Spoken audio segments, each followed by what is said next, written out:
had to add the word cyber to show that it's on the digital platform. So it is obsessive monitoring. Somebody's monitoring, following your online activity, liking your Instagram pages, and you're like, who's this person? And forcing you to even follow them back without even you knowing where they come from. And this is actually most of the times they don't even have a profile. Yeah, they don't even have a profile, or even their profile is very anonymous or shallow. Yeah, so you don't know, is it really Nick? Is it really Kevin? You never know. True. Yes, there's the issue of sexual harassment online. So this is when the perpetrator sends unsolicited messages and explicit images as well. So there's messages, images, and now we've seen video coming in. Yes. So I think you can see in some of these platforms, before privacy was taken seriously, one will text you, freely through the platform, and you get the message directly into your inbox, right? Yes. So when you download or click the video, it's something you've never seen before. So that is a form of harassment. Image-based abuse. Now this one, I will talk about it because it's leaking. It's leaking of private photos, revenge porn, and sextortion. Now these things are very critical to look at because they're really happening right now in Kenya. And it's not happening because you will see it goes back to the university students. Some of these students are actually looking for, pocket money, extra money, because they want to live the glam. So it is actually economic exploitation by the perpetrator to the victim, right? So they say, you can send me some few photos, I'll never leak them, I promise. And then now it becomes, if you don't send me 20K, I'm going to leak these photos, right? Yes, true. So that is image-based abuse. Then there's the issue of impersonation, fake accounts. Somebody creates a fake name. And they use your photo. And they use your photo. Picture, I think you've seen that happening, right? And it's not fair. It's some form of digital violence. Also, we come to the issue of exposing private information and like home, workplace. You can be here doing a show, but somebody has already gone and known where you live, and they say, I know where Betty lives. Here's her home address. Then you followed. It brings a violent act towards you, which you did not expect. So that is called doxing. Okay. Doxing. Doxing. Interesting. Then the other form that I can touch on is the issue of gendered hate speech, coordinated attacks, because some attacks are not coordinated, they're all over the place, but there are attacks that are actually coordinated, whereby they target women in leadership. Okay. Right? Yeah. You cannot just be they're targeting they can target a journalist. They can specifically, it really lies on a career woman. Okay. But it doesn't exclude that other women are also facing digital violence because they're also in the digital space. Now what I can say, hii shida sio ya watu mashauri peke yake. Wanawake kawaida pia mashuhuri. Yes, mashauri is advice. Peke yake, but pia ni ya watu wa kawaida. Watu wa kawaida pia wanaumia. So it's something when, we've had this phrase, when women are silenced online, they silence the society. Yes, the society is also silenced. You've mentioned several forms of violence, but which is the most prevalent in Kenya? Which one? We are seeing the issue of image-based abuse, leaking of private photos and images, and also the issue of online harassment. Constant insults, threats, degrading comments. You've gone outside with your family, you've put a poster, you're in Naivasha having a good time. Maybe you added a little weight because you got a baby. But then people start putting a comparison image. She was like this before, now why is she like this? 2015 versus 2025. You can imagine how sad that is. And it's not your fault. It is just you, even adding to the society. Correct. And since you're in that space and you understand a lot about that and what you've spoken about, it was just yesterday that we, my partner and I were talking about it. And I was telling, and he just told me like he's feeling a bit hesitant nowadays to put out a lot of information about himself. And I told him, if I feel the same way, because I had posted some videos of one of my children on TikTok, and I went and deleted them.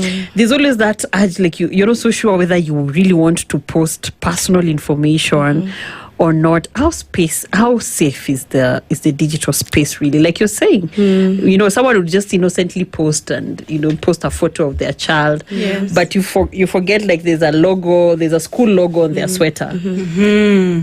Someone can easily profile you online. How safe is it to post your personal? Is it even safe in the first place? Should women post women and men both? Should you post your personal stuff? Something you need to understand: the internet is not your enemy. Technology is not your enemy. Actually, it is us who have made it our own enemy, because we took something good to do things that are now looking very bad, really bad. What I can say is about the issue of posting personal information: try to post less, because there is a lot to learn in the digital space. Unless you learn the issue of encryption, the issue of digital safety, online safety, which at Kiktanet we do widely. We train women on that. How can I post this and I'm safe? The issue of posting children is really not a good way to go about it, because there's a video that was recently done. I think it was last year. I can't remember the company itself, but it showed a person can take your child's identity now with the use of artificial intelligence and transform your child's face until he or she is an adult. Take the same information, produce an identity card. Take the same information, produce a passport card. Use that same passport in another country and commit a crime. What? So by the time your child is getting, what I mean, an ID card. Are we there as a country? Yes. Not yet, but there are people who are there. But you never know, because technology is very evolving every day, and it's very fast. I've not had such an issue in Kenya, but it's going on out there, because somebody goes and scans their passport and they're like, why can't I travel? Tell you you've been blacklisted. You ask, what did I do? When we should invite you back for online safety. For online safety. Talk about that. But now back to the 16 days of gender activism. Like you said, which are the forms of the most common forms of violence here in Kenya, or like the digital violence. Are people aware that this violence exists in the first place? Let's start there. Going back to what we had spoken about, that people sometimes assume that it's not a space, that it's not a real space. It's not a real space. So have you encountered that in your work? Like, do we still have a lot of questions around it? Like I told you, my pink. So I had taken an Uber and I was telling him, I'm going for this forum. It's on, 16 days of activism. I'm going to discuss the technology facilitated gender-based violence issues. And he was like, is that still happening? I was like, wait. So I started a lecture before I even went to the forum. I had to properly. I couldn't leave him like that. So the reality of things is, it's only the chosen, not the chosen few. People have been working in a lot of silos when it comes to creating awareness. And that is something we covered during the forums. That's something we've seen. And the prevalence of, this violence, it's actually becoming massive. And in Kenya now we are seeing it as a new thing, but it has been there. It's only that it hadn't been put out in the spotlight, you see. So my answer to that is that this issue is actually there, but the awareness bit of it is something we need to work on. So today what Spice is doing is actually amazing. You guys are creating a lot of awareness, and with your reach, women can now understand, my image was shared. That is image abuse, violence. Somebody is stalking me. That is cyber stalking. Very simple. Somebody has shared my personal information, my address. That is doxing. Like kusalimiana. That's what's going on X and posting people. That is coordinated numbers, coordinated for attacks. numbers. Yes. really coordinated attacks on women, especially politicians. So you saw that. We saw that. Yeah, it was there. It was there. So I don't know, we don't have much time, but I want us to talk about the legal and policy landscape when it comes to all this, you know.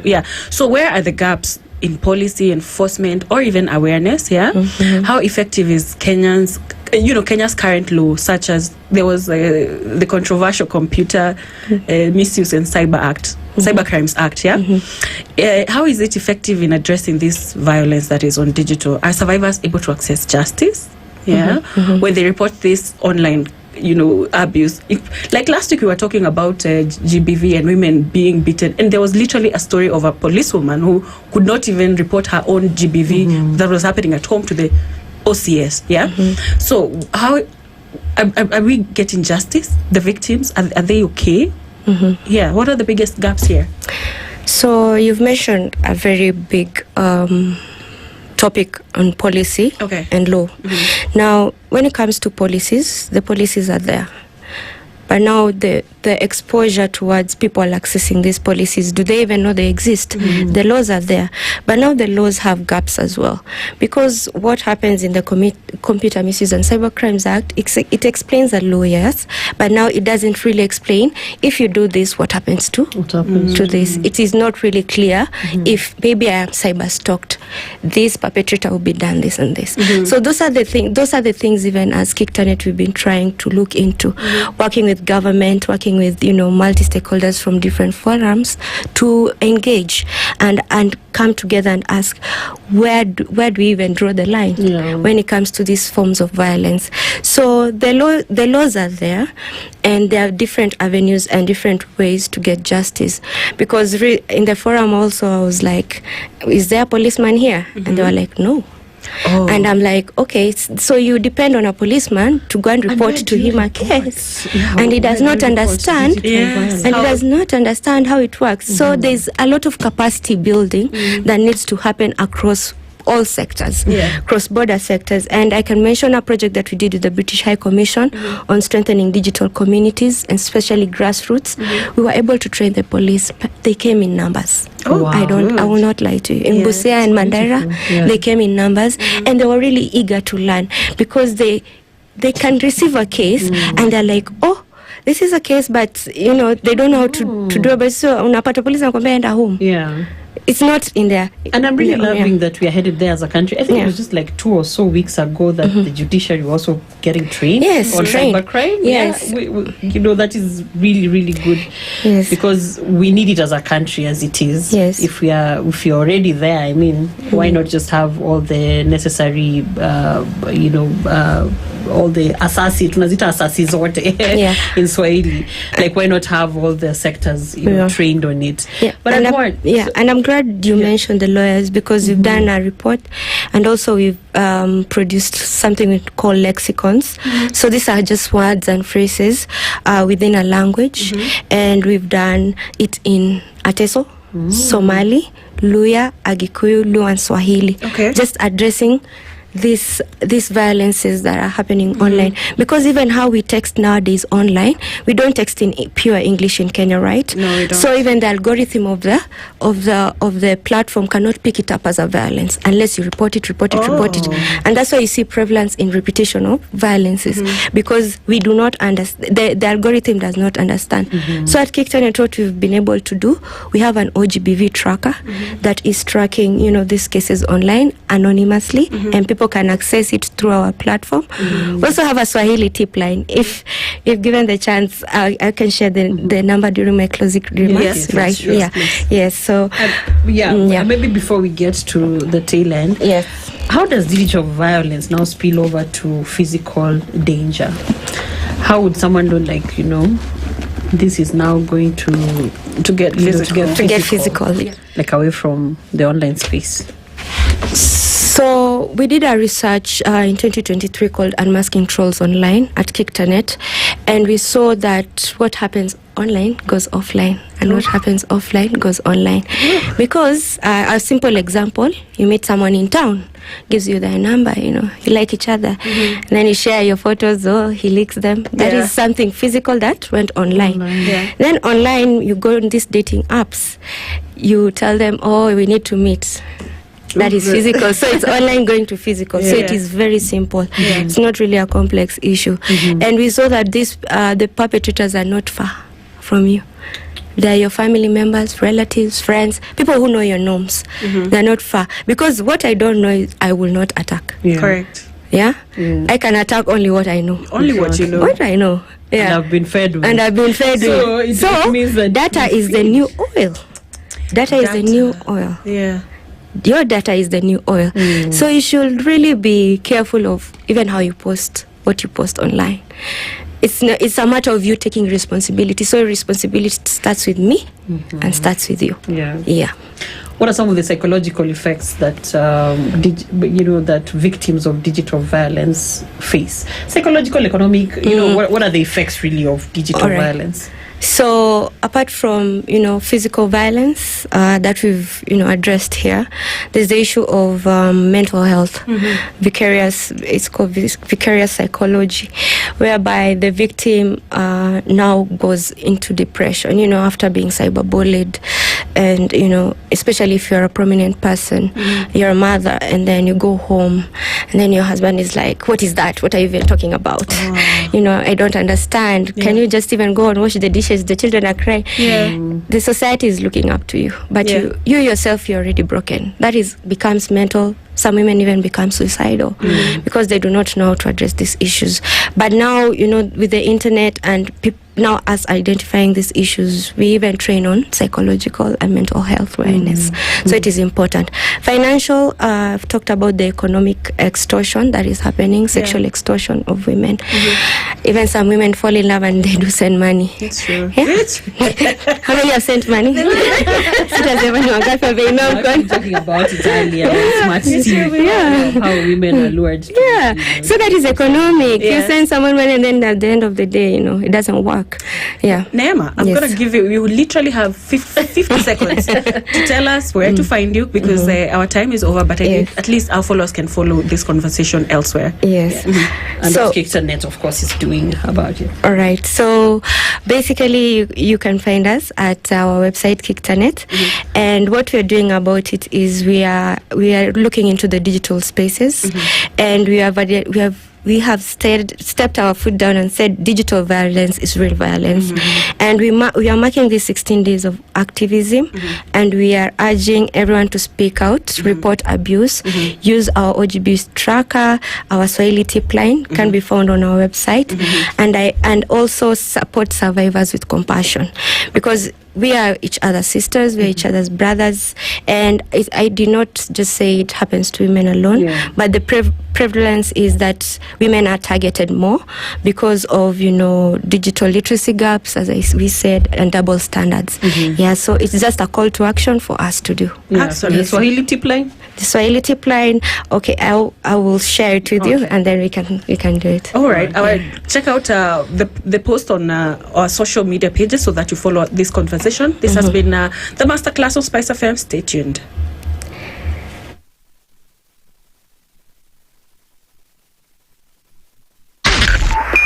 .9 SpiceFM, Mombasa.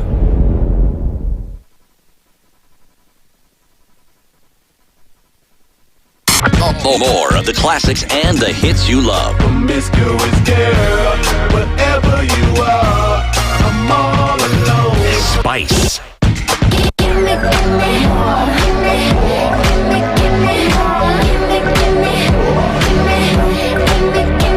You played the best music. 94.4. You're listening to Spice FM. Back to the music. The firm, track masters, Escobar, Allure, keep it raw. Ayo, the bridge keep rocking, we coming through, bottles popping. Allure when your album dropping, the place is packed. Many faces, and some I know and some know me for buying cases. Cash stack, shorty peeping, is she Puerto Rican or half black? active, I need to live, please pass that. So I can zone, maybe shoot a